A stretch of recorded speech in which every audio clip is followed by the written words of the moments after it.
국제 유가가 밤새 12%나 급등하면서 세계 경제를 무너뜨릴 수 있다는 섬뜩한 경고까지 나오고 있습니다. 구독과 좋아요 부탁해요. 지금 중동의 전쟁 확산으로 국제 유가가 급등하면서 여기에 미국 고용 지표까지 예상 밖으로 악화되자 증시가 급락을 하는 모습을 나타내는데요. 이에 따라 에너지 가격 급등과 경기 둔화 신호가 동시에 나타나면서 지금 또 스태그플레이션 가능성을 둘러싼 논쟁이 다시 확산이 되고 있습니다. 이에 3대 지수는 장 초반 좀 흔들리면서 시작은 했고, 그리고 장 중반부터는 약간 올라가는 듯한 모습을 나타냈지만 또 장 막판 주말 사이 또 어떠한 일이 일어날지 모르니, 그러니까 또 이란과 미국의 전쟁 이슈가 부각이 될 수가 있으니 다시 크게 좀 내려오는 모습을 보여줬는데요. 이에 지금 증시를 흔드는 가장 큰 요인은 국제 유가 급등이라 결국 중동 전쟁 격화로 공급 차질 우려가 커지면서 WTI는 배럴당 91달러를 넘는 모습을 보여줬습니다.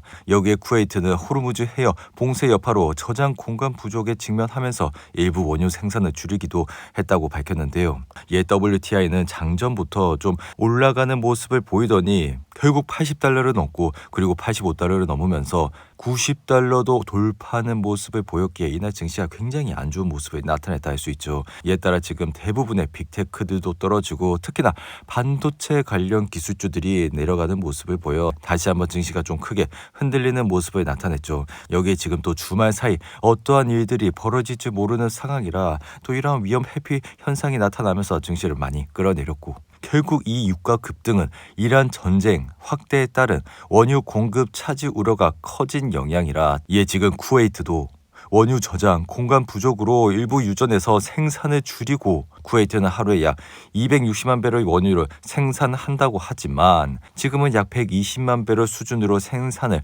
제한하는 방안을 검토 중이라, 그러한 이유는 지금 석유가 이렇게 수출을 못하니 이 저장고가 포화 상태에 이르러 더 이상 이 석유를 뽑으면 버려야 되는 상황에 놓여있기 때문이라 할 수가 있죠. 여기에 또 이라크도 이미 생산량을 절반 수준으로 줄였다고 밝혔고, 사우디 역시 저장 여력이 빠르게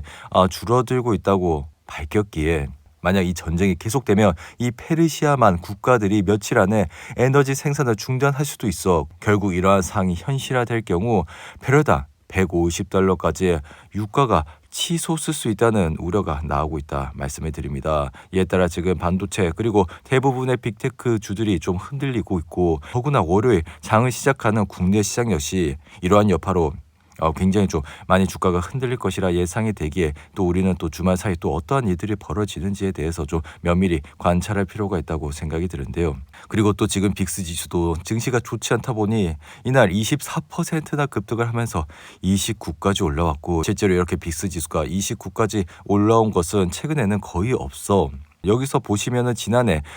트럼프가 무역 전쟁을 하면서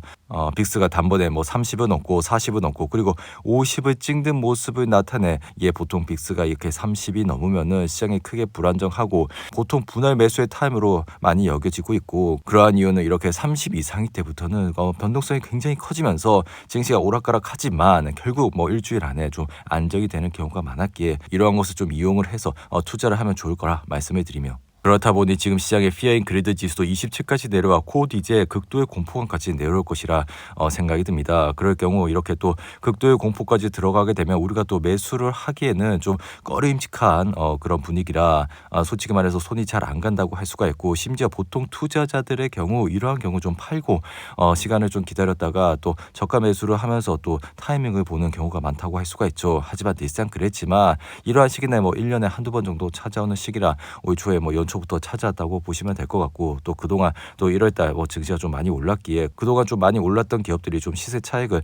보고 있다고 할 수가 있는데, 이러한 상황에서 트럼프는 이란 협상 요청은 이미 진행이 됐지만 늦었다며 지금은 항복이 아니면 죽음뿐이라고 시장을 좀 약간 흔들어 놓고 있고, 뭐 그러한 이유는 이미 미국이 이란을 좀 초토화시켰기 때문에 트럼프 성향상 강한 사람한테는 좀 빠지고 약한 사람한테는 오히려 훨씬 더 강해지는 그러한 성향으로 지금 주식시장 역시 좀 흔들리고 있다 보여집니다. 예, 이러한 말이 나왔다는 건 이 전쟁 이슈가 뭐 단기간에 끝난다는 말이 아니라 사실상 뭐 갈 때까지 가자 뭐 이런 식으로 지금 증시를 이끌고 가고 있기 때문에 상황이 이렇게 흘러가다 보니 국제 유가도 좀 급등을 하는 모습을 나타냈다 생각이 드는데요. 하지만 지금 이란은 이 종교적인 좀 특성이 있기 때문에 약간 베네수엘라와는 좀 다른 측면이 있고, 그렇기 때문에 이란이 이렇게 막고 있음에도 불구하고 미국과 다른 국가들을 좀 강력하게 좀 치고 있는 모습을 나타내고 있다 할 수가 있죠. 그리고 또 지금 충격적인 좀 소식이 나왔던 이유는 2월 비농업 일자리 수가 9만 2천 개나 감소해. 이는 팬데믹 이후 가장 큰 감소폭이라,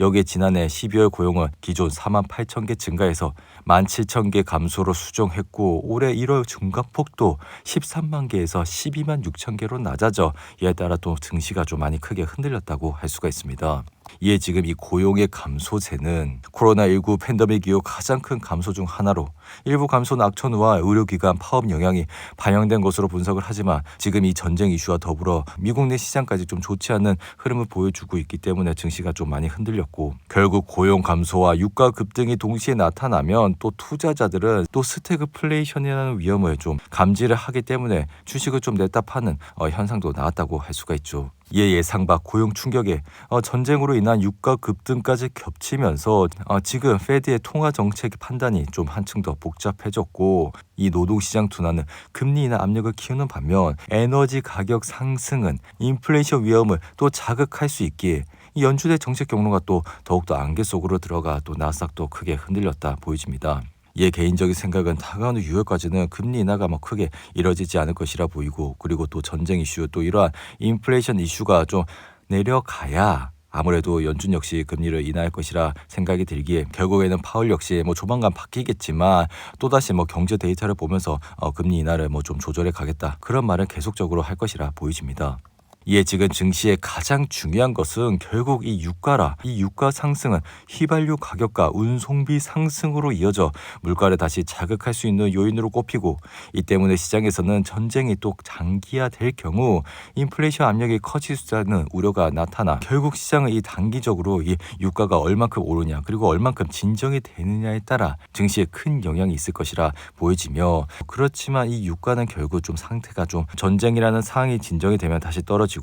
그 상황이 언제가 될지는 알 수는 없지만 이런 기간 때 또 좋은 주식들을 팔아버린다는 것은 또 그렇게 좋은 생각은 아닐 것이라고 보여집니다. 그리고 또 이날은 AI 인프라 투자 속도가 또 둔화될 수 있다는 우려가 커지면서 오라클은 또 수천 명을 감원을 추진했고, 이 우려가 반도체와 또 데이터 센터 관련 기술주에도 부담이 됐다고 할 수가 있는데요. 이에 지금은 이 시장에서 AI 투자 자체가 축소되는 것이라기보다는 대형 기술 기업들의 데이터 센터 구조가 좀 조정되는 과정이라 생각이 들며, 여기에 또 지금 엔비디아가 마음대로 또 장사도 못하는 상황으로 좀 시장의 흐름이 이어가고 있기에, 그러한 이유는 지금 미국이 엔비디아와 AMD의 AI 칩을 세계 수출 허가제를 또 검토하고 있다고 밝혔기에, 이러한 말은 우리한테 수출 허가제를 좀 검토를 받고 수출을 하라, 그리고 그렇지 않을 경우에는 수출을 못한다는 뜻으로 좀 해석을 할 수가 있죠. 이에 상황이 이렇게 좀 흘러가다 보니 수출 제한이 좀 걸렸고, 엔비디아도 이날 3% 이상 하락을 하면서 좋지 않은 모습을 보였죠. 여기에 지금 HBM, 그러니까 마이크론, 샌디스크, 그 낸드 메모리 기업들은 주가가 또 한 6% 가까이 하락을 했고, 게다가 또 다가오는 국내 시장은 삼성전자와 SK 하이닉스가 다소 좀 흔들릴 것이라 좀 예상이 된다 말씀을 드립니다. 그러한 이유는 지금 각국 정부까지 미 상무부의 승인을 받아야 AI 가속치 칩을 구매할 수가 있고, 이러한 AI 반도체 수요가 계속해서 증가를 함에도 불구하고 미국의 경우 이렇게 또 다시 제재를 가하면서 지금 AI 시장 자체가 좀 주춤한 모습을 나타내고 있다 생각이 듭니다. 거기다가 지금 국제 유가까지 오르고 있고, 이 국제 유가가 오르면 또 메모리를 생산하는 단가가 또 올라갈 수 있다는 우려가 나타나기 때문에 지금 좀 반도체 이슈가 굉장히 크다고 할 수가 있는데요. 하지만 이 전쟁이라는 이슈는 시간이 지나면은 결국에는 좀 해소가 되고, 또 사람들도 좀 망각의 동물이기 때문에 좀 잊혀지는 경향이 있어. 이렇게 또 시간이 지나면 또 좋은 주가 성장하는 이익, 그리고 매출을 내는 기업은 또 주가가 좀 주춤하다가 또 시간이 지나면 올라가기 때문에 우리는 또 그런 것을 잊지 말고, 또 이러한 시기 때 모든 주식들이 좀 흔들리는 경향이 있기에 그러한 기간 주당 순이익이 올라가는 그런 기업들의 좀 포트폴리오를 또 조정하는 또 그러한 행동을 하셨으면 좋을 거라 말씀을 드립니다. 오늘도 8분이 넘는 긴 영상 끝까지 시청해 주셔서 감사하고요. 가시기 전에 구독과 좋아요 잊지 마시고, 그럼 저는 다음 영상에서 찾아뵙겠습니다. 감사합니다.